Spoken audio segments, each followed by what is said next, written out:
Crime accused in the Sabarimala gold theft case is granted bail by a Kerala court following SIT's failure to file a charge sheet in the stipulated 90-day period but will remain in jail. Karnataka government vows action against Udupi district collector for waving a saffron flag during a local festival. BJP slams Congress's anti-Hindu mindset.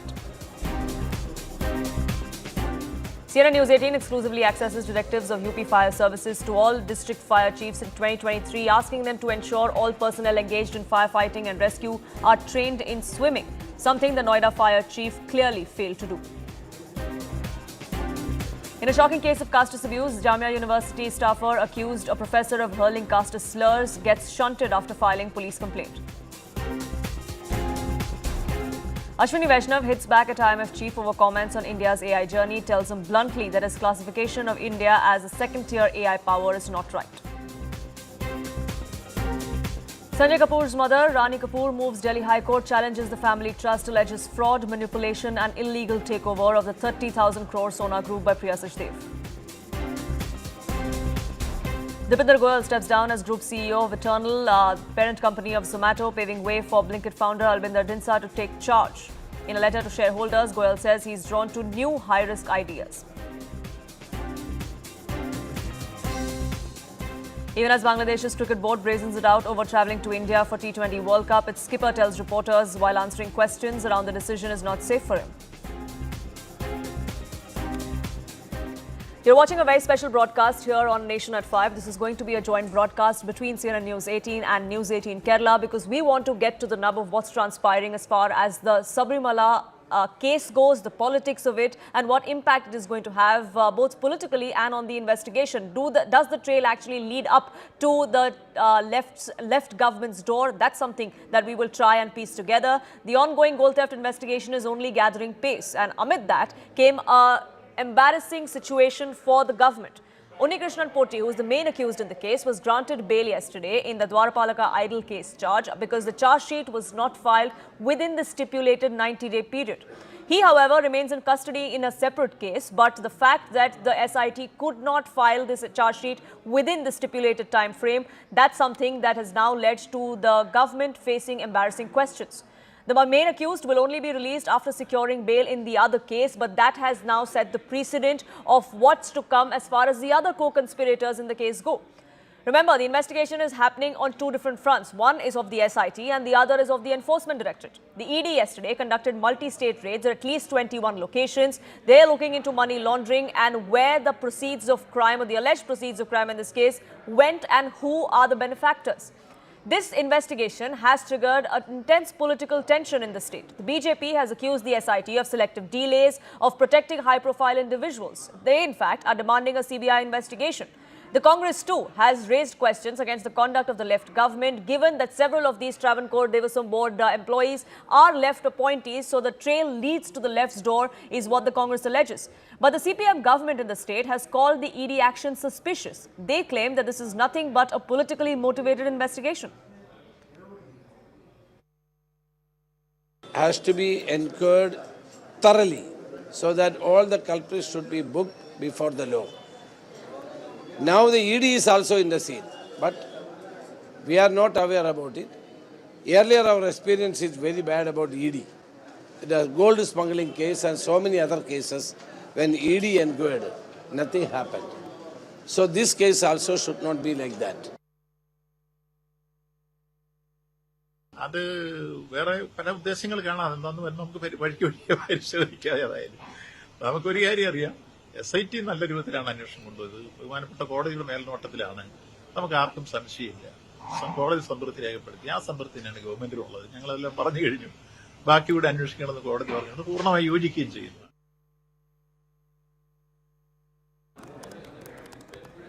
Neetu, my colleague, now joins us, getting us more perspective on this. Neetu, there are two aspects of this. One, of course, of the investigation, and the other is the political ramifications. Let's talk about the investigation first.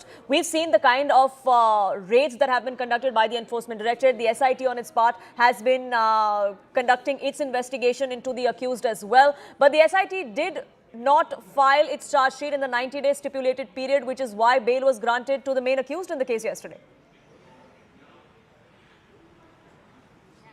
Bail was granted to Unnikrishnan Poti today by the Kollam Vigilance Court, where which is the jurisdictional court as far as this case is concerned. Now, he will not come out of jail because in the second case he is still arrested and he has not received bail in that. Now, this was something which the BJP has also been raising. They have been raising this apprehension that if the charge sheet is not filed within 90 days, the accused will get bail. But from the SIT's point of view, or what the SIT's, when we are talking to them, what we understand is that this was an investigation which is closely monitored by the Kerala High Court. The team was picked by the High Court themselves. They started this with an investigation of a missing 4.5 kg of gold. But once they started the investigation, the rot was deeper. They needed to investigate several angles.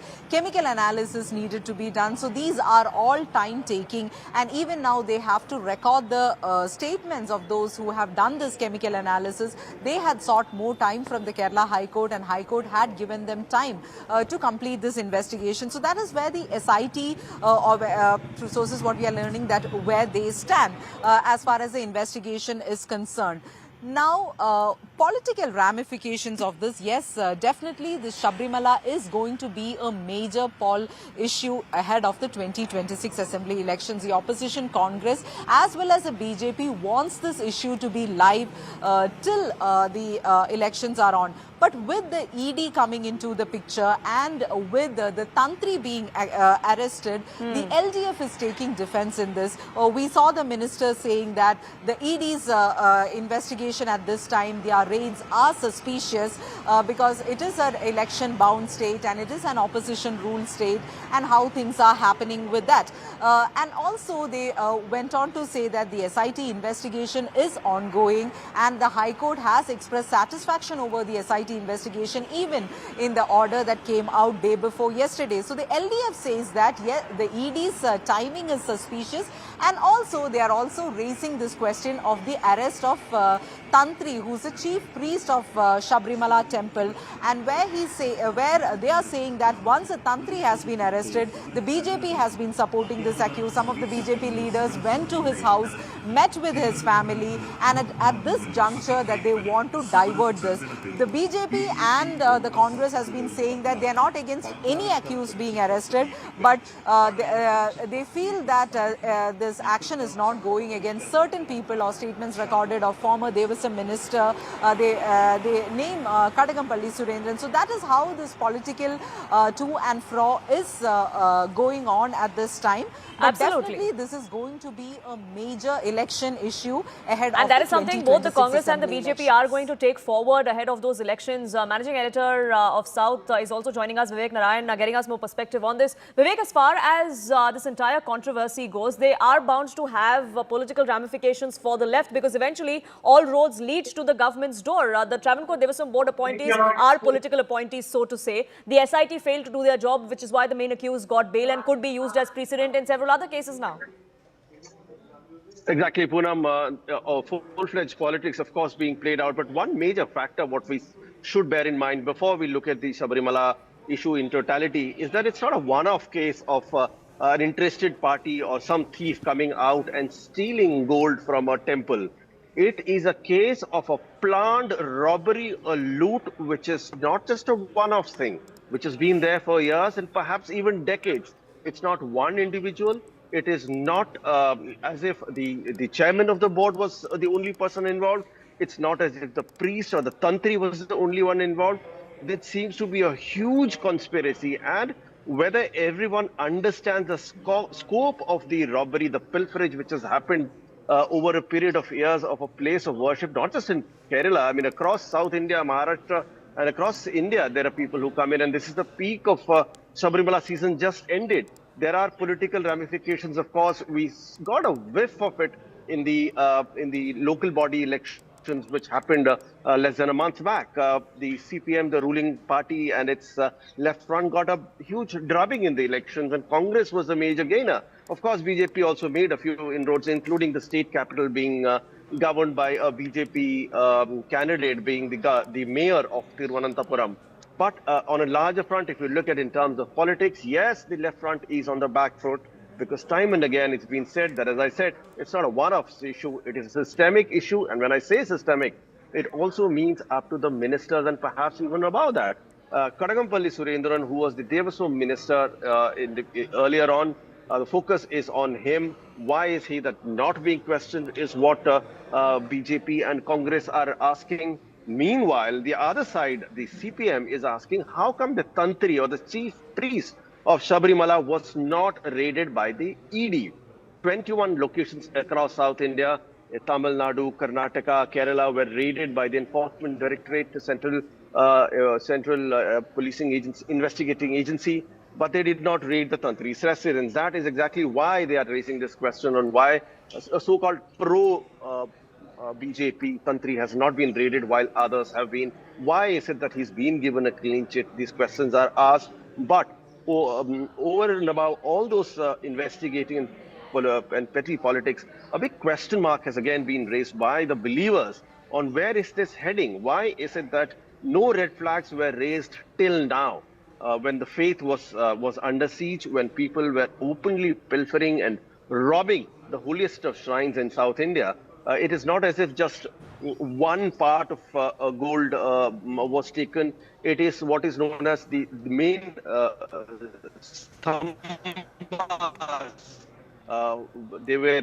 that was also ripped off, and we are also given to understand that at some point they also took what is known as Dwara Palakas, or the two idols who guard the inside the shrine, who guard the Ayyappa's idol. Well, the golden plates, which we are told were quite thick, they have also been stolen. And why this happened, as I said, the rot runs very deep up to the top. And of course, they will be bickering over whether ED is right, whether state-run SIT is right. But one thing is clear: it needs a much wider scope of investigation into what has happened at Sabarimala. Poonam. Absolutely, but the ramifications, politically speaking, Vivek, have already been felt. I mean, the local body elections that just went by, the CPM did sort of see an effect of this kind of controversy that's brewing there. And if the BJP and the Congress keeps the kind of pressure that they are on the left, what is the left strategy going to be going into the election?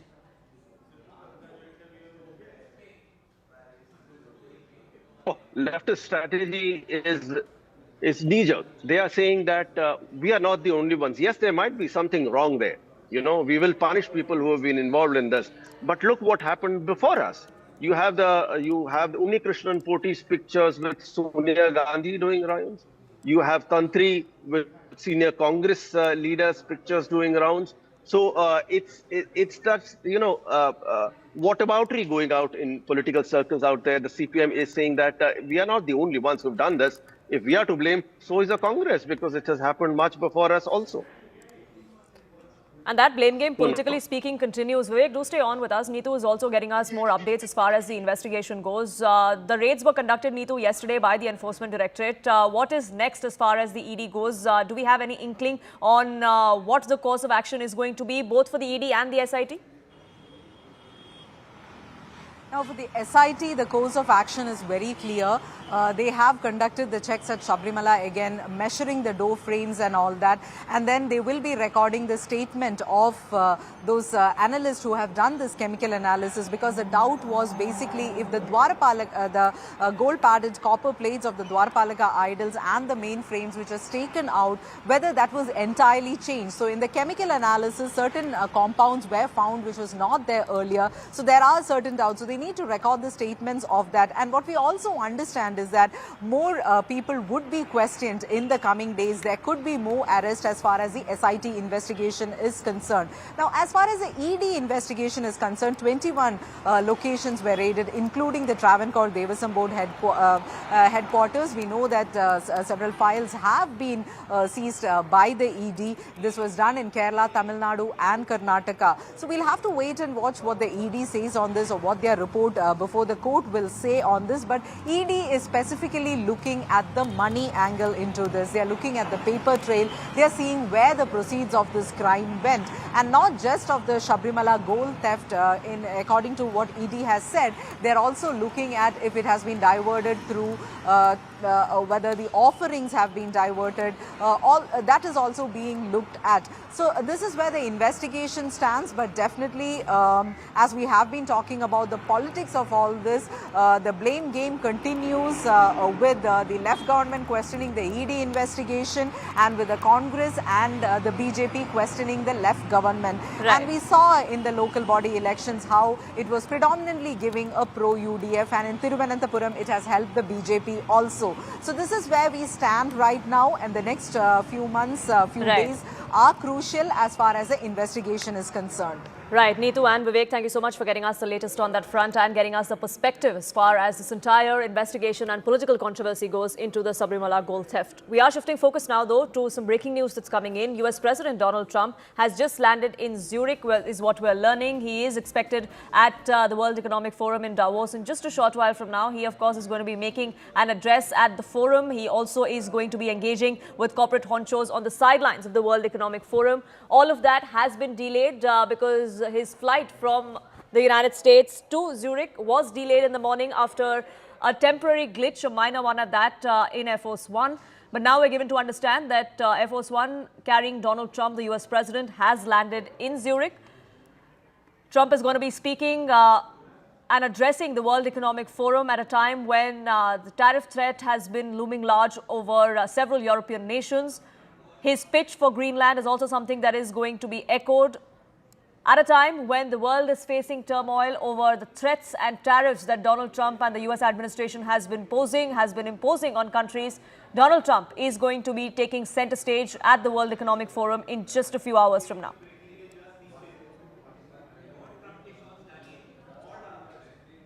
His arrival was delayed due to issues and minor glitches on Air Force One, but now he's just landed. As you can see, the Air Force One making its way on the tarmac there in Zurich. The president's remarks at the World Economic Forum are expected around 10 p.m. this evening. All eyes will be on what kind of comments he makes, both on the sidelines of the World Economic Forum and, of course, at that corporate forum, because this is coming at a time when European leaders are trying to de-escalate tensions with the United States, especially over Greenland, the kind of push that Donald Trump has been making, the tariff threat that he has been loading over the European nations, all of which is going to be in focus when Donald Trump takes to the stage at the World Economic Forum in just a short while from now at Davos.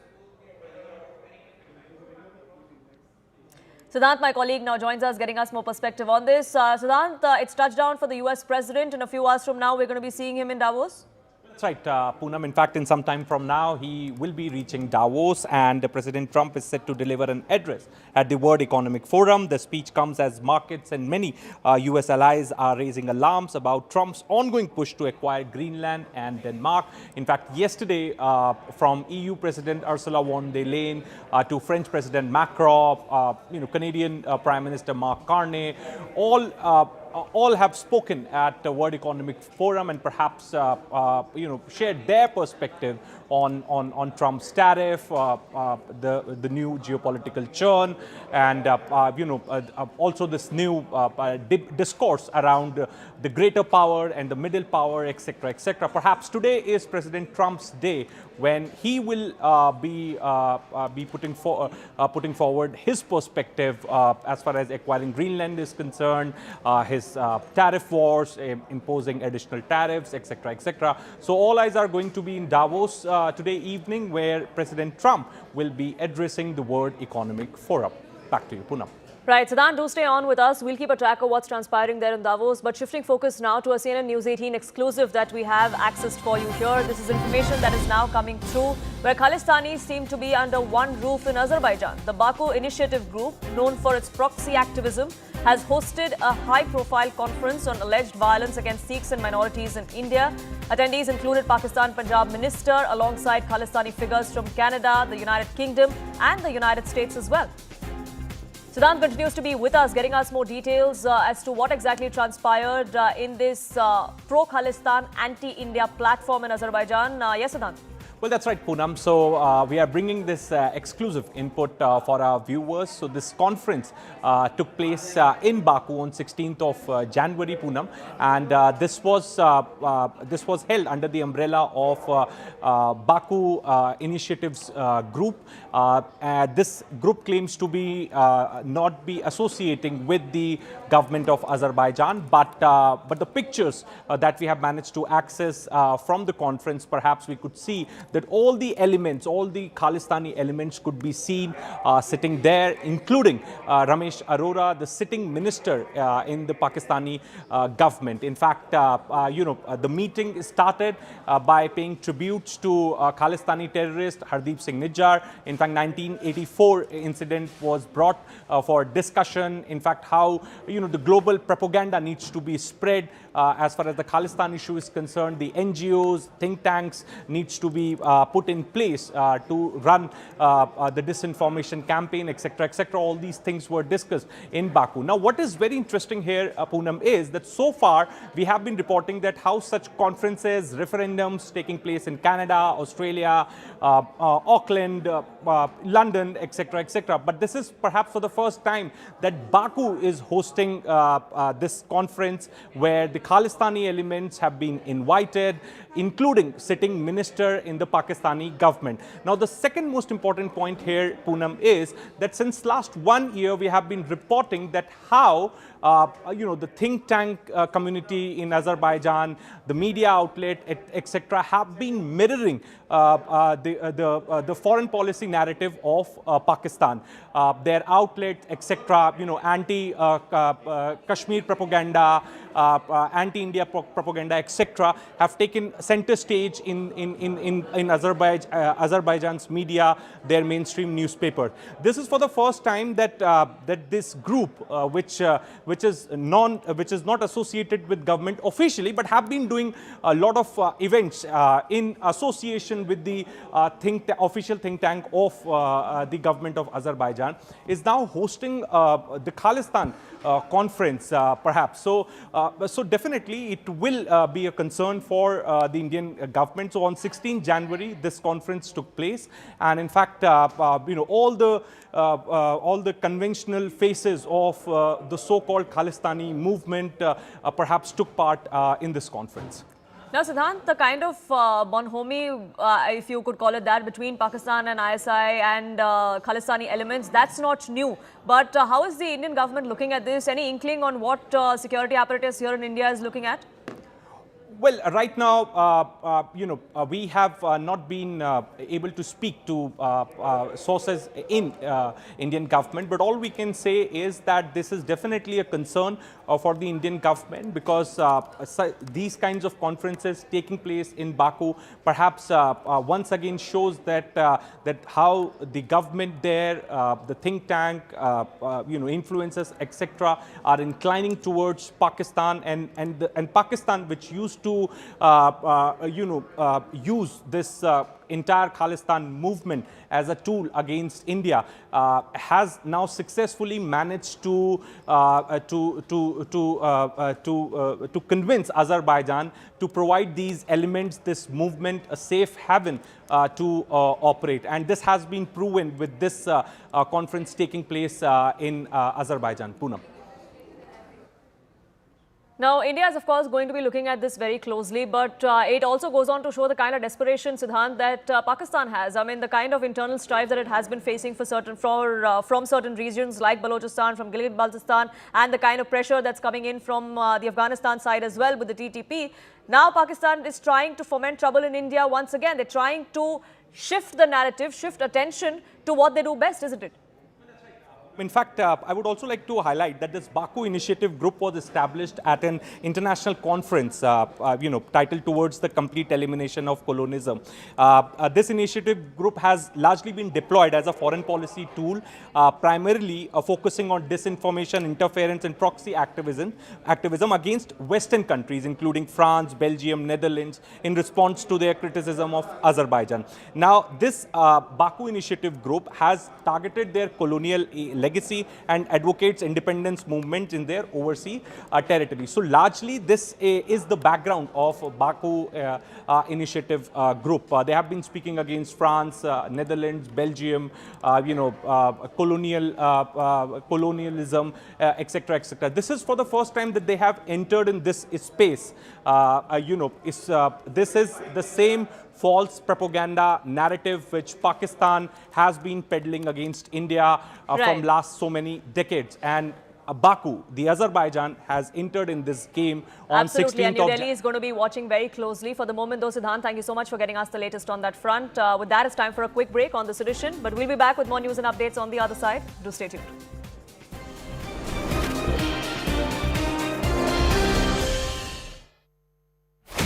The world is rapidly evolving. It is also extremely interconnected. Developments in the White House can change business trajectories. Even affect the common man here in India. That's where our long-standing partnership with CNN gives us the edge. With 4,000 plus CNN reporters across 200 countries, our reach is unmatched. And with renowned names like Fareed Zakaria, Anderson Cooper, or Richard Quest, our access to in-depth analysis is exhaustive and exclusive. Whether it's conflicts in Europe and Asia, The New York City mayoral elections, or trade wars and tariffs, Our partnership with CNN enables us to keep our finger on the global pulse, to bring you reports and analysis with unmatched authority. Now that's a partnership that makes sense. This is News 18 Network.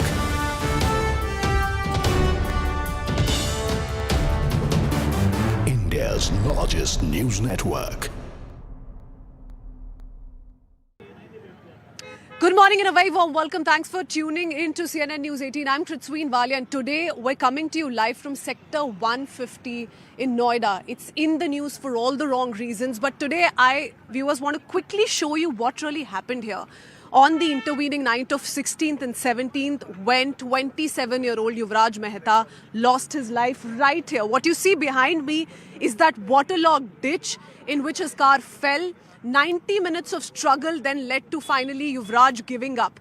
But what I want to most importantly show you is the lack of proper safety measures here. Viewers, look at this. The barricades, the boulders that you see right here, all of this has been put up after that tragedy unfolded. After that tragedy unfolded at 3:30 a.m. in the morning, when finally Yuvraj's father was here, he was calling for help. All of this has been put up after the tragedy unfolded, which means if this is the road which Yuvraj had taken, if he was traveling from Gurgaon, he was heading to his society, and this is the route he had taken, he was coming down straight. This is a sharp L. What you see is a sharp L. It was a foggy night. He could not see anything in front. There are no signages. Of course, this is broad daylight. Right now, we're being able to see everything clearly, but no signages whatsoever here. There are no street lights. There is one street light a few meters away. That surely would not help in a foggy situation like that. So there are no flashlights here. There are no signages here. All of this has been put up after the tragedy. So his car went straight from here, collided into that wall, that drain wall that you see on the other side of these barricades, and then fell into that waterlogged ditch. So this is clear administrative negligence, and on so many levels. The residents in this particular society had been speaking of these concerns for a long, long time. I'm going to quickly go across to our guest who's joining us this morning. My colleague Simran is also here. She's been tracking this story for the last few days. But I also have a resident of the society where Yuvraj was staying, which is not so far away from here. And Yuvraj's father reached out to him as well. Sir, tell us your name and tell us what really happened of everything that you're aware and what you've heard of from people who were present here at the spot. Okay, I'll tell you the whole scenario, what happened at that particular day or the 12 o'clock in the night. First of all, my name is Arun Bindra. I'm an unfortunate resident of the same society, Tata Eureka Park, which Tata also want to withdraw his name because of this sector reputation. So if you Google it, you'll get Tata Eureka Park. But now Tata also wants to say it, just call it Eureka Park. So in future, you will just know as Eureka Park. Okay. As I said, my name is Arun Bindra. I'm an ex-Jediviz employee. I was a flying crew, flown for 18 years. I stay in the same tower, Tower 20, first floor. Unfortunate incident happened with the family. They stay on 16th floor. Father and son alone in the family. Now, 12 o'clock in the night, the kid is coming back from his office, Gurgaon. He has two of his colleagues along with him. He dropped those colleagues because it was a foggy night. From last 1 month, there is a fog scenario going on, and it's a courtesy, or maybe it is a duty, or it's goodwill of the news channels. They are showing everywhere it's zero visibility, everywhere it's chaotic. So please drive safe, please stay home. You are making people aware. So people are aware. They're going slow by slow. He dropped his two friends at their places. Then he's coming over here. Now the good scenario, we are here on the spot. As you can see, when he comes down here, 12 o'clock in the night, he's coming from this lane. This is a curve. It's a sharp curve. There is no single board yet. After the incident also, no single board which says there is a curve here. How somebody can dream of that there will be a curve here? That too a foggy night. What about the street light that we These see street here? lights are supposed to Are be... these functional? Are these functional? They are functional, but they have a very dim light. Yeah. These are not sufficient for these kind of a big road, you know. And this is easily 30-40 meters away. So by the time you reach this point, there's zero visibility in this Zero corner. visibility, fog is going on. Now this is coming slowly from there. There is no curve, there is no board, there is no reflectors, there is no emergency lights. Now let's talk about emergency lights and reflectors or other things. Before this incident, unfortunate incident happened, a week before that there was a truck already ditched here.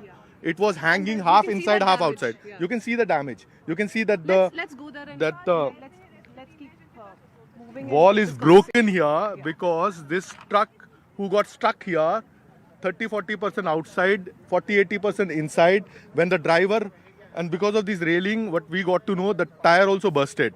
When the tire bursts, the driver got panicked. Now he wanted to get out of the truck. When he wanted to get out of the truck, he did not know because of the fog that there is going to be a ditch or maybe a dead zone or maybe a dead trap, whatever you can call it, that the builder has already made and So created for it. this damage, this compromised wall that you see, the drain wall that has been left damaged, this is because a truck. This was just 2 weeks ago, sir? A week or 2 weeks before that only, I think around 1st or 2nd of January. So this truck was hanging around here and the driver jumped. Now that driver has a very, I'm sure he must have done some good things in his life. He fortunately got a Blinkit guy coming behind him. So Blinkit guy saw that the burst of the tire, and then something happened here, and he knew because the Blinkit guy keep traveling, so he knew that there is a ditch here and it's quite deep here. So then he saw this truck and then he noticed that the driver also jumped because he wanted to get rid of the truck because the truck might fall in, or he was scared because the tire burst. Okay, so this guy used his brain. He took the rope because he can't give him hand because there is a distance here. So he took the rope, he put the rope there, he got this guy out, you know. Imagine if he would have waited there in the truck to call police. I'll tell you what happened with that guy. You know, that was the unfortunate incident. The truck driver. The truck driver. Truck driver came out because this guy, Blinkit guy, was there. He gave the rope and he pulled him out. You know, and this guy knows swimming also. Now, unfortunate incident happened with this guy whom we could not save, and I have a deep regret for this, you know. His father reached out to you as well. Now, the unfortunate part is that his messages also went through late in the night. Correct. Later, possibly by then Yuvraj was gone. Correct. Because there is poor signal here, poor network here. Yes. So what really happened? What kind of communication took place that day? If you see this whole area around, there are around 10 to 15 societies. Every society must have minimum 5,000 residents staying. So altogether 50 to 60,000 residents are staying here. There is no single tower to communicate. We all are communicating to each other through Wi-Fi only. Wi-Fi is at your place, home. You can just call up one signal maybe. Yeah. Unless there is no network, there is no mobile network happening in the societies itself. So that kid, luckily, unfortunately, when he...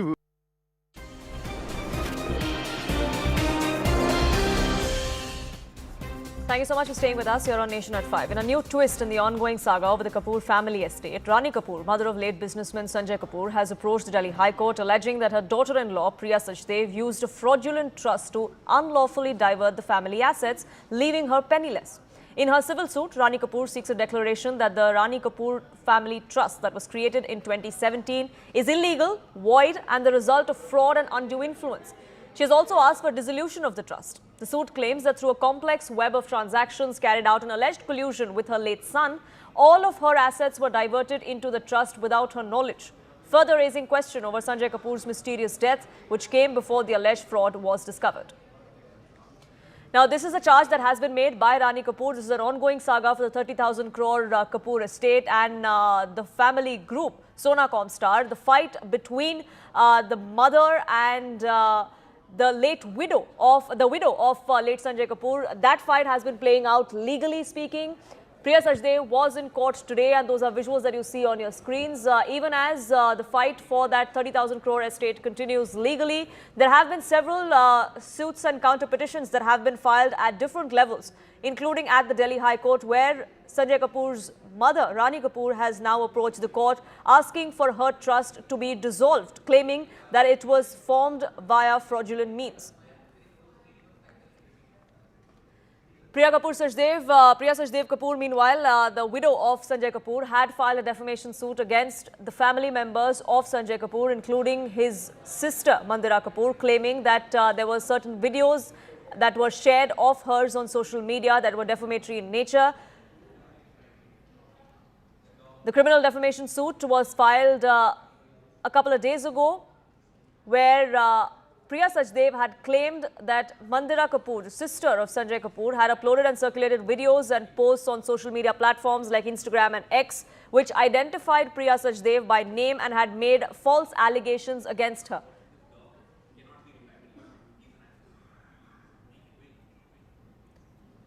Remember, this is a battle that has been playing out in the courts ever since the tragic death of Sunjay Kapur in London.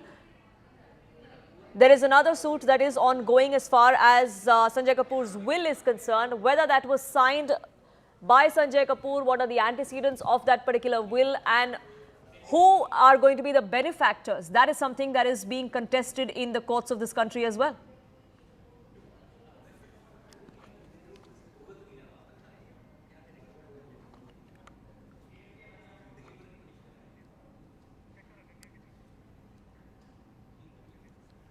Ananya, my colleague, now joins us, getting us more details. Ananya, it's a complex web of legal battles as far as the Kapoor estate is concerned. The latest, of course, being that Sunjay Kapur's mother has filed a particular case, a particular suit in the Delhi High Court, and she wants the entire trust to be dissolved.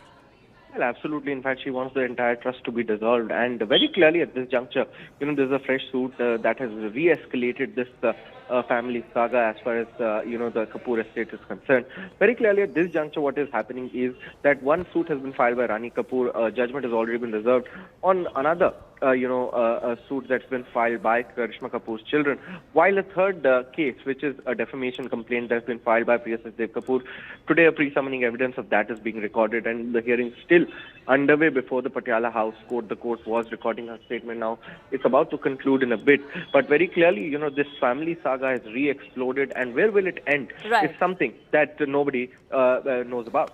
Absolutely. Ananya, do stay on with us. We have Mandira Kapoor Smith, Sunjay Kapur's sister, who's joining us on this broadcast as well. Thank you so much for speaking with us here on CNN News 18, ma'am. I want to ask you about this suit that has been filed against you by your sister-in-law, claiming that you posted defamatory content against her on social media platforms. How do you react to that?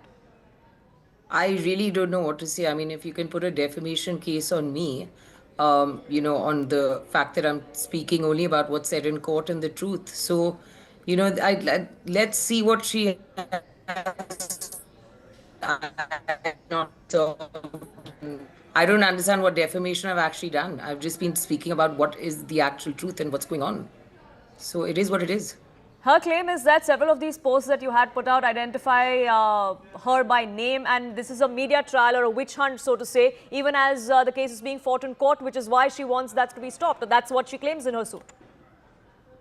Yeah, but I mean, this is a very public thing that has happened. So, I mean, I am going to have a voice and I'm going to speak for the family.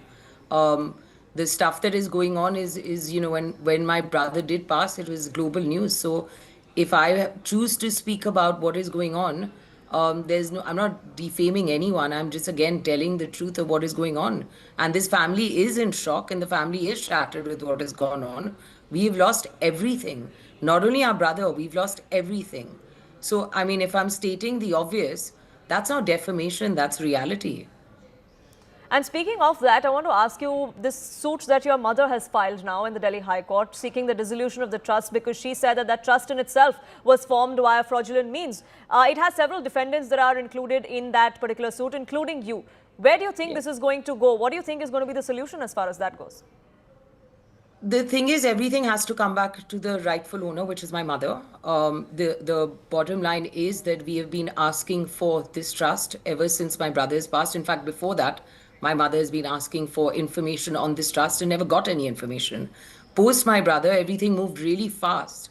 And we've still been asking for the trust and we've still got nothing. So if you have nothing to hide, why have you not given us everything my mother has signed and done? So, I mean, it's just, again, it's simple questions being asked and no answers being given. So we have to move to get our legacy back to this family. We are not ready to give our father's legacy away. We've built it during our lifetime. So it's not going to be as simple as, someone comes in and walks out with it. It's not going to happen. But before this all went into the legal sense of it, before it all went to courts of this country, was there any sort of contact, was there any sort of communication between you and Priya Sachdev, your family and Priya Sachdev? Was this something that could have been sorted out? Was there any sort of inkling that you had that this could have gone the way that it did? Quite honestly, after my brother's passing, had she sat down with the family and we talked, it would have been a very different situation to what it is today. Everything was done very quietly during the 13 days. We found out about it, and ever since there's been no conversation, there's been no communication. The only thing we have asked for is we'll sit down and talk once you give us everything mum has signed and everything mum's done for this trust, which she is unaware of. So, there has been no reaching out. It's a very clear stance that Priya has taken, and so we have to take our stance now. But this trust that was a family trust that your mother has filed a suit over, that was formed in 2017, if I'm not mistaken. I mean, that's much before what exactly has transpired in the last 1 year or so. So is that something that came up in the years, in the run-up to when your brother was still alive? It is something that we found out during the IPO, and we questioned SEBI as well about it, and we didn't get a response from anyone. My mother, I was in court. Obviously, my mother also very clearly stated that, this is something that my father would like us all to be a part of the Sona brand. In 2023, she started questioning it, and we actually... I'm so sorry to cut you off, Ms. Mandira Kapoor there, but thank you so much for speaking with us here on CNN News 18, and we'll keep a track of what's transpiring in that legal battle. But we do have to shift our focus to some breaking news that's coming in at this moment, and these are visuals on your screens, viewers, of US President Donald Trump. He's reached Zurich. He is going to be in Davos for the World Economic Forum in just a short while from now. After an initial glitch on board Air Force One, for which it had to be turned around, he has finally now landed in Zurich. He is expected to be making his address at the World Economic Forum at about 7 p.m. Indian Standard Time, which is in less than 90 minutes from now. The US President there, and all eyes are going to be on him and his address, because it comes at a time when there has been turbulent times for the world. As far as Donald Trump's tariffs goes, his tariff policies goes, the kind of threats that he has been making, the most recent ones against European nations over their stance on Greenland and his desire to acquire it. Whether that happens by force or not, that's something that he has been non-committal about. But Donald Trump has made it very clear that he is eyeing Greenland, and it is important as far as US's national security goes. During such a time, when he takes to the stage at the World Economic Forum, it is going to be key to see where he goes with that particular speech of his and what he uses this platform for. Zaka Jacob now joining us, getting us more perspective. Zaka, in a short while from now, we are going to be seeing Donald Trump at the World Economic Forum. What he does at the forum, what he says there, and what he does on the sidelines, all of it is going to be extremely important. Absolutely, and like you said, I mean, it comes at a time when there is really daggers drawn between Europe and America, not least because of Trump's almost colonial, imperial desire to conquer Greenland, and this has become a huge sort of wedge between Europe and America. You just look at the speeches that happened yesterday. Mark Carney of Canada, his speech seems to have gone viral because finally somebody is, standing up to the emperor, as it were. Look at Macron's speech, Emmanuel Macron, the French president. Again, there is no love lost between Macron and Trump right now. Trump has threatened 200% tariffs on French wine. So clearly, there is a great degree of geopolitical flux that's happening. Even Ursula von der Leyen's speech, the EU Commission president, she was very clear that, look, we made a deal with the United States, 15% tariff. The EU got the baseline tariff. And then a year later, Trump walks back on that because he has some territorial ambitions. He wants to be the next Thomas Jefferson or the next James A. Polk. And he wants to openly conquer Greenland. When no one in Greenland wants to be part of America, neither does the Kingdom of Denmark want to give away Greenland to the United States. So I think it's coming at a time of great geopolitical flux. Trump clearly has been emboldened by what's happened in Venezuela. I don't think Trump himself expected the manner in which they almost kidnapped, abducted a sitting Venezuelan president, put him on a chopper and brought him back all the way to to New York to face justice, face the American justice system. I think that clearly seems to have brought out the best or the worst instincts, as you would see it, in Trump. And he feels like he's now the global policeman, that he's got the big stick and he can wield that big stick around the world, set rules, and everybody else has to sort of fall in line and kowtow to him. So I think you're going to see a lot more of that in his speech. He's scheduled to speak at 7 p.m. India time. You're going to see a lot of themes in that speech. Obviously, this comes bang right at the 1-year mark of his second term in office. He's been in office just about a year now, even though it seems like an eternity. But he has completely upended, whether it's the global trading order or whether it is the global military and strategic order, because he's basically saying that, look, I am taking America back to how it was during the 18th and 19th centuries. He's talking about the Louisiana Purchase, he's talking about the purchase of Alaska, and now he wants to acquire Greenland either through military means or he simply wants to buy it outright. He even said it in as many words, you know, you don't defend a land which is on lease, you have to own it. So he wants to put his name on Greenland, and that, of course, has become a huge point of contention with Europe, not just with Denmark, but I think what you're seeing is a sort of closing of ranks in Europe in a way that we saw only 4 years ago when Russia attacked Ukraine. Of course, you can make the case that Europe itself was a contributing factor as far as Russia attacking Ukraine is concerned, but that war is still ongoing. But what Trump has unleashed, even without, of course, a single bullet being fired yet, what he's unleashed is perhaps an even bigger challenge, an even bigger direct existential threat to NATO, which is the longest running military alliance in the world. It's 77 years old. It's been there since the end of the Second World War.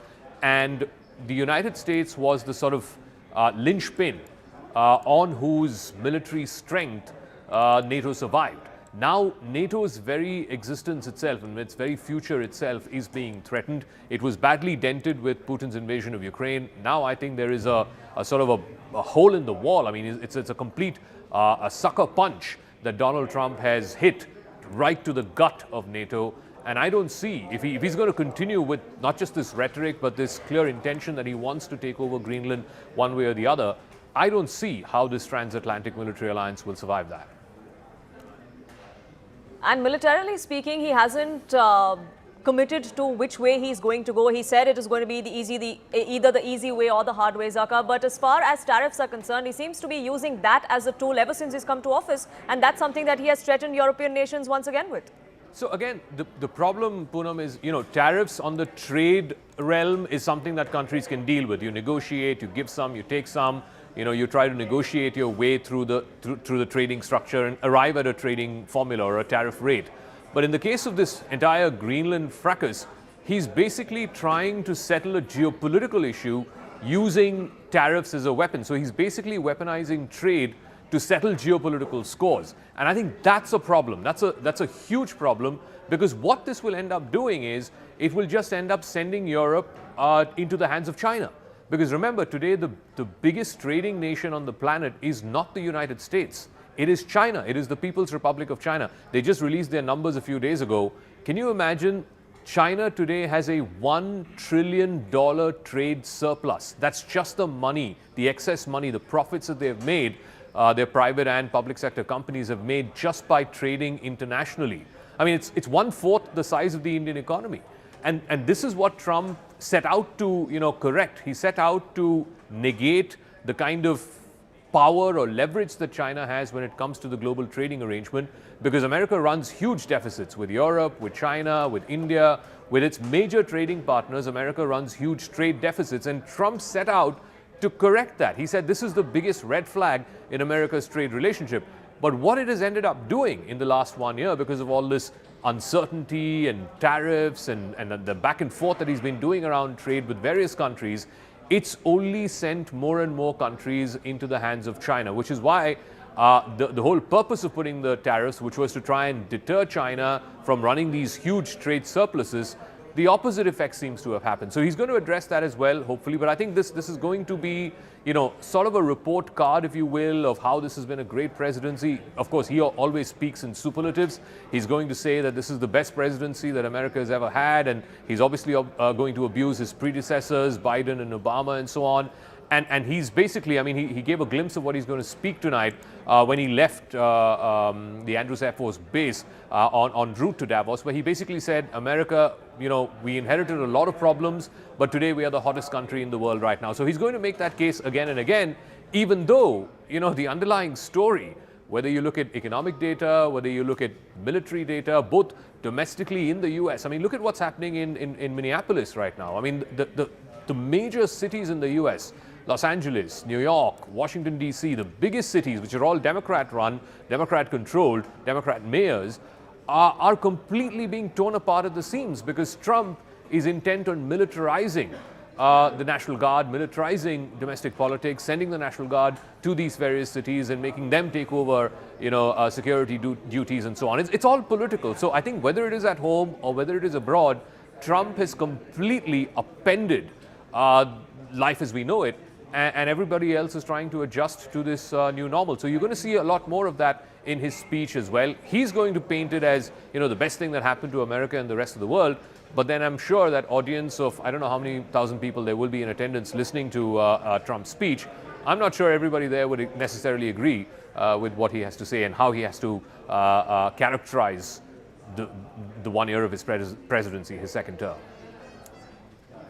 How do you think that would fare for his NATO allies, for the European nations? I mean, he has, like you said, sort of set the tone of what he's going to say as far as Greenland is concerned, as far as his policies are concerned outside of the United States of America. And European nations too haven't backed down. They are also contemplating retaliatory tariffs. They are contemplating certain action against the United States as well. Do you think that there is a way that they could find middle ground when they meet in Davos later today?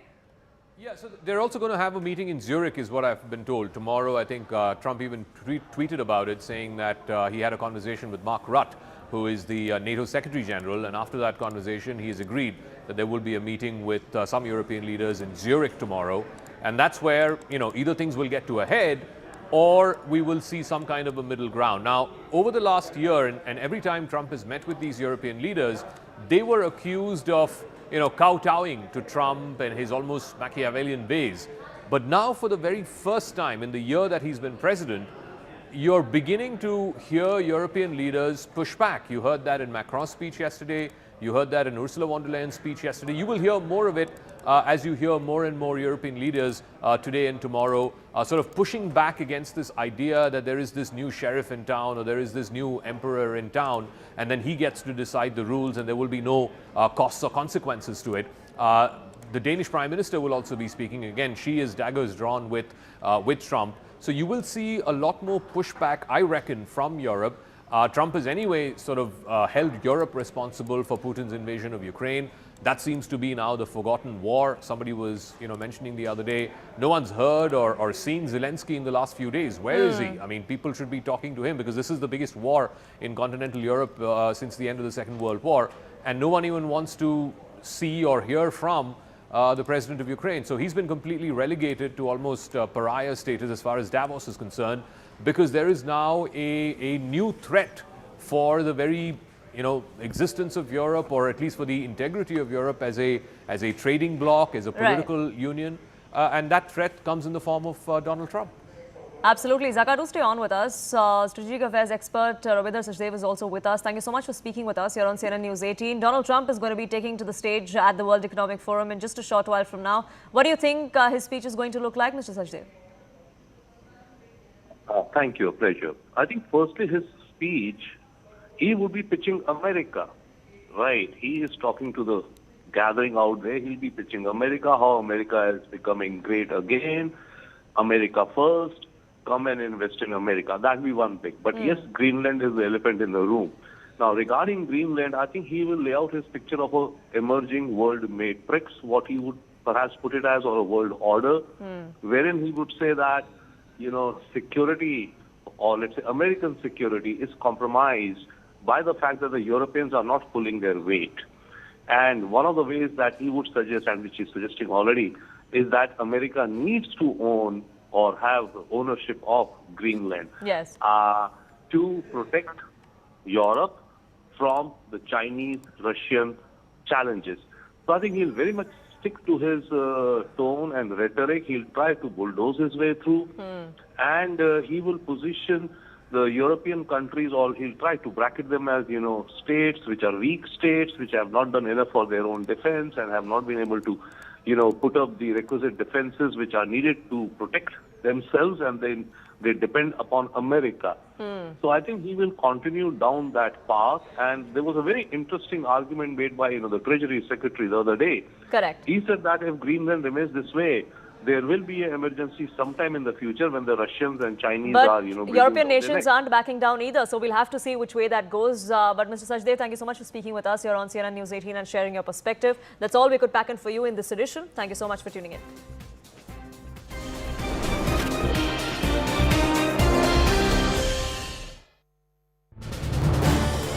This is News 18 Network.